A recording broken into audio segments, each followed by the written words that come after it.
नमस्कार दोस्तों। आज मैं आपको सुनाने जा रहा हूं मुंशी प्रेमचंद की कहानी विचित्र होली। आवाज मैं अजय कपूर। होली का दिन था। मिस्टर एबी क्रॉस शिकार खेलने गए हुए थे। साइस, अर्दली, मेहतर, भिश्ती, ग्वाला, धोबी सब होली मना रहे थे। सबों ने साहब के जाते ही खूब गहरी भंग चढ़ाई थी और इस समय बगीचे में बैठे हुए होली फाग गा रहे थे। पर रह रहकर बंगले के फाटक की तरफ झांक लेते थे कि साहब आ तो नहीं रहे हैं। इतने में शेख नूर अली आकर सामने खड़े हो गए। साइस ने पूछा, कहो खानसामा जी, साहब कब आएंगे? नूर अली बोला, उसका जब जी चाहे आए, मेरा आज इस्तीफा है, अब इसकी नौकरी ना करूंगा। अर्दली ने कहा, ऐसी नौकरी फिर ना पाओगे, 4 पैसे ऊपर की आमदनी है, नाहक छोड़ते हो। नूर अली, अजी लानत भेजो, अब मुझसे गुलामी ना होगी। यह हमें जूतों से थुकवाए और अब इनकी गुलामी करें। आज यहां से डेरा कूच है, आओ तुम लोगों की दावत करूं। चलो आओ कमरे में आराम से मेज पर बैठकर डटकर खाओ।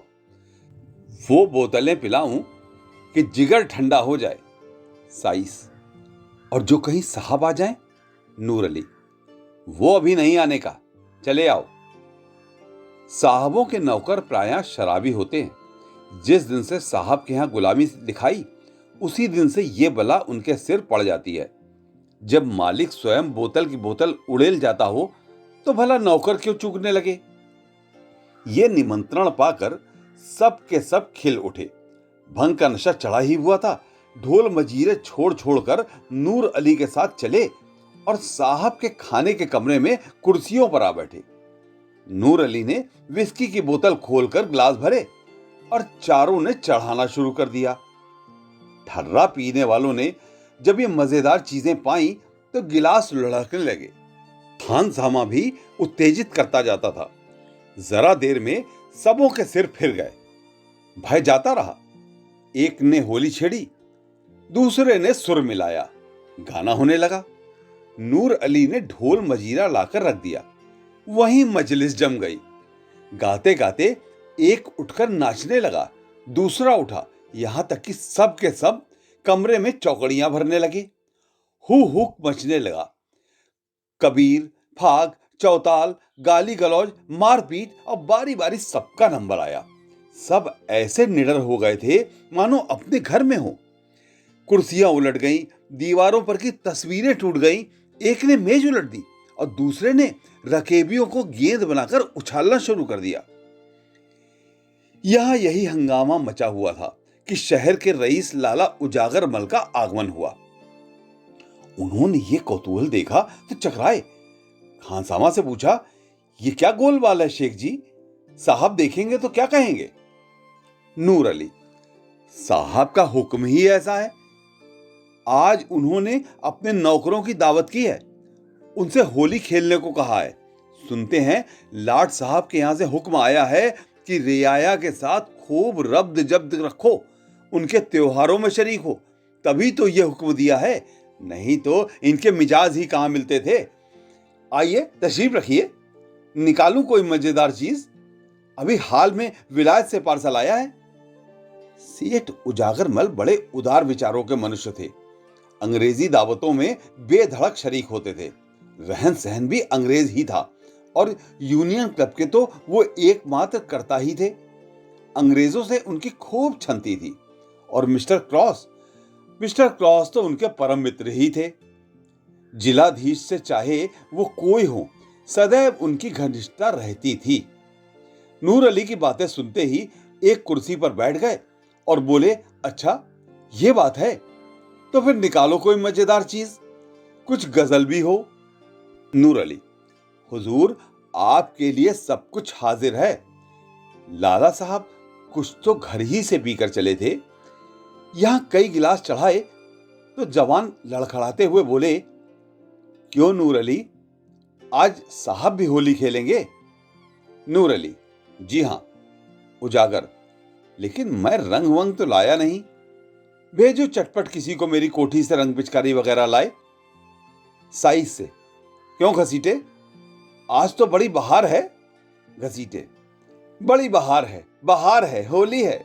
उजागर गाते हुए, आज शाम साहब के साथ होली मचेगी, आज साहब के साथ होली मचेगी, खूब पिचकारी चलाऊंगा।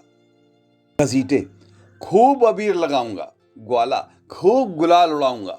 धोबी, बोतल पर बोतल चढ़ाऊंगा। अर्दली, खूब कबीरे सुनाऊंगा। उजागर, आज साहब के साथ मेरी होली मचेगी। नूर अली, अच्छा सब लोग संभल जाओ, साहब का मोटर आ रहा है। सेठ जी, ये लीजिए, मैं दौड़कर रंग पिचकारी लाया, बस एक चौताल छेड़ दीजिए और जैसे ही साहब कमरे में आए उन पर पिचकारी छोड़िए। और दूसरों से, तुम लोग भी उनके मुंह में गुलाल मलो, साहब मारे खुशी के फूल जाएंगे। ये लो मोटर हाथे में आ गया, होशियार। मिस्टर क्रॉस अपनी बंदूक हाथ में लिए मोटर से उतरे और लगे आदमियों को बुलाने, पर वहां तो जोरों से चौताल हो रहा था। सुनता कौन है? चकराए, ये मामला क्या है? क्या सब मेरे बंगले में गा रहे हैं? क्रोध से भरे हुए बंगले में दाखिल हुए तो डाइनिंग रूम में गाने की आवाज आ रही थी। अब क्या था, जामे से बाहर हो गए, चेहरा विकृत हो गया, हंटर उतार लिया और डाइनिंग रूम की ओर चले। लेकिन अभी तक एक कदम दरवाजे के बाहर ही था कि सेठ उजागर मल ने पिचकारी छोड़ी। सारे कपड़े तर हो गए, आंखों में भी गुलाल घुस गया। आंखें पोंछ ही रहे थे कि साइस, ग्वाला सब के सब दौड़े और साहब को पकड़कर उनके मुंह में रंग मलने लगे। धोबी ने तेल और कालिख का पाउडर लगा दिया। साहब के क्रोध की सीमा ना रही। हंटर लेकर सबों को अधा धुंध पीटने लगे। बेचारे सोचे हुए थे कि साहब खुश होकर इनाम देंगे। हंटर पड़े तो नशा हिरन हो गया, कोई इधर भागा, कोई उधर। सेठ उजागर मल ने यह रंग देखा तो ताड़ गए कि नूर अली ने झांसा दिया है। एक कोने में दबक रहे। जब कमरा नौकरों से खाली हो गया तो साहब उनकी ओर बढ़े। लाला साहब के होश उड़ गए, तेजी से कमरे के बाहर निकले और सिर पर पैर रखकर बेतहाशा भागे। साहब उनके पीछे दौड़े। सेठ जी की फिटन गाड़ी सड़क पर खड़ी हुई थी। घोड़े ने धमधम खटपट सुनी तो चौंका, कनौतियां खड़ी की और फिटन ले भागा। विचित्र दृश्य था। आगे आगे फिटन, उसके पीछे सेठ उजागरमल और उनके पीछे हंटरधारी मिस्टर क्रॉस। तीनों बकडुट दौड़े चले जाते थे। सेठ जी एक बार ठोकर खाकर गिरे, पर साहब के पहुंचते पहुंचते संभल कर उठे। हाथे के बाहर सड़क तक घुड़दौड़ रही। अंत में साहब रुक गए। मुख में कालिक लगे। अब और आगे जाना हास्यजनक मालूम हुआ। यह विचार भी हुआ कि सेठ जी को काफी सजा मिल चुकी है। अपने नौकरों की खबर लेना भी जरूरी था। लौट गए। सेठ उजागरमल के जान में जान आई। बैठकर हाँफने लगे। घोड़ा भी ठिठक गया था। कोचवान ने उतरकर उन्हें संभाला और गोद में उठाकर गाड़ी पर बैठा दिया। लाला उजागरमल शहर सहयोगी समाज के नेता थे। उन्हें अंग्रेजों की भावी शुभकामनाओं पर पूर्ण विश्वास था। अंग्रेजी राज्य की तामीली, माली और मुल्की तरक्की के राग गाते रहते थे। अपनी वक्तृताओं में सहयोगियों को खूब फटकारा करते थे। अंग्रेजों में इधर उनका आदर सम्मान विशेष रूप से होने लगा था। कई बड़े बड़े ठेके जो पहले अंग्रेज ठेकेदारी ही को मिला करते थे, उन्हें दिए गए थे। सहयोग ने उनके मान और धन को खूब बढ़ाया था। अतएव मुंह से चाहे वो असहयोग की कितनी ही निंदा करें, पर मन में उसकी उन्नति चाहते थे। उन्हें यकीन था कि असहयोग एक हवा है, जब तक चलती रहे उसमें अपने गीले कपड़े सुखा ले। वो असहयोगियों के कृत्यों का खूब बढ़ा चढ़ाकर बयान करते और अधिकारियों के कृत्यों को इन गढ़ी हुई बातों पर विश्वास करते देखकर दिल में उन पर खूब हंसते थे। जो जो सम्मान बढ़ता जाता था, उनका आत्माभिमान भी बढ़ता जाता था। वो अब पहले की भांति भीरू ना थे। गाड़ी पर बैठे और जरा सांस फूलना बंद हुआ तो इस घटना की विवेचना करने लगे। अवश्य नूर अली ने मुझे धोखा दिया, उसकी असहयोगियों से भी मिली भगत है। ये लोग होली नहीं खेलते तो इनका इतना क्रोधोन्मत्त होना इसके सिवाय और क्या बतलाता है कि हमें ये लोग कुत्तों से बेहतर नहीं समझते। इनको अपने प्रभुत्व का कितना घमंड है। ये मेरे पीछे हंटर लेकर दौड़े। अब विदित हुआ कि ये जो मेरा सम्मान करते हैं ये केवल धोखा था। मन में ये हमें अब नीच और कमीना समझते हैं।